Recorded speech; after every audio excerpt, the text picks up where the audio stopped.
Добро, вие во рамките на вашата надлежност, доколку нели го добиете довербата, што ќе преземете со конкретни Со конкретно решение, конкретни со овој случај, кој би ги презел?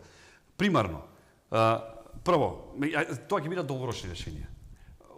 Прво, да се разбуди свеста кај тие што се одговорни за ова, за да преземат нешто, константен притисок, доколку не е во наша надлежност. Сепак, секакви акции за велосипеди, акции за велопатики, мора да се да најдеме начин да го намалиме загадувањето.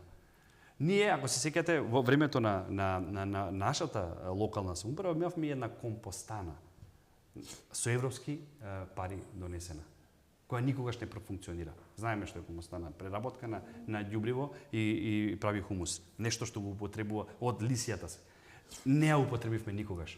Зашто не употребивме? Нешто со кое можеше да се собира ѓубре, можеше да се реагира. Луѓе, не може, еднаш мора да сватиме дека мора да правиме нешто во интерес на граѓаните.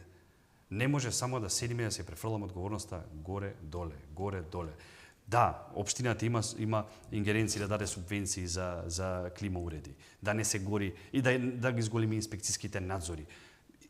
Тоа мора да го прави општината, што е во нејзина надлежност.